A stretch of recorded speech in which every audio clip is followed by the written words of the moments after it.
Assalamualaikum warahmatullahi wabarakatuh. Perkenalkan, nama saya Tafrik Sabitat Sabang dengan NIM 216151069. Di sini saya akan membaca dengan teknik membaca bahasa di buku yang berjudul Smart Financial Planner. Seperti ini bukunya. Oke, jadi untuk membaca bahasa ini kegiatan memahami struktur, tata bahasa, gaya bahasa, kosakata, dan tanda baca dalam teks. Untuk fokusnya pada bentuk bahasa, bukan pada ide pokok. Itu beda sendiri kalau untuk ide pokok. Membantu membaca memahami detail bahasa agar makna lebih cepat. Oke, untuk ciri-cirinya membaca bahasa yaitu memperhatikan ejaan dan tanda baca, memahami struktur kalimat dan pilihan kata, menemukan gaya bahasa yang digunakan penulis, mengkaji makna kata yang tepat sesuai dengan konteksnya. Baiklah, itu tadi sedikit dari penjelasan saya mengenai buku Smart Financial Planner karya Ermi Ningrum dari membaca bahasa.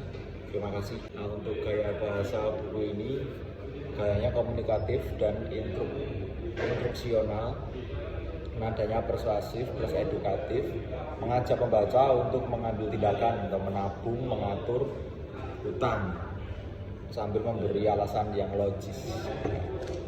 Penggunaan contoh konkret, panduan biasa menerangkan tabel, contoh perhitungan, checklist. Gaya bahasa akan bergeser ke bahasa semi teknis saat menjelaskan angka. Nadanya formalitas sedang, tidak terlalu akademis, tapi tetap formal, cukup untuk kreativitas atau bahasanya bagus. Untuk struktur kalimat buku ini tuh dan pemilihan katanya ada kalimatnya menggunakan efektif dan aktif. Contohnya ada di kata simpan 10% dari penghasilan setiap bulan lebih baik dari 10% dari penghasilan disarankan untuk disimpan di setiap bulan oleh Anda. Itu dari contoh kalimat efektif dan aktifnya. Dan paragrafnya itu pendek, 2-4 kalimat memudahkan membaca awam.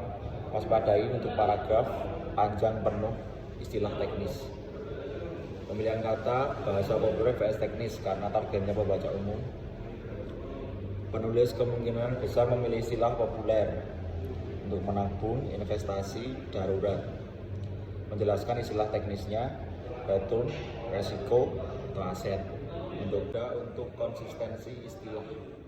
Baik, untuk buku ini ejaannya EYD atau EBI, dan tanda baca yang digunakan ada koma, titik, tanda hubung, garis pisah, dan kutipan dan tanda petik ya.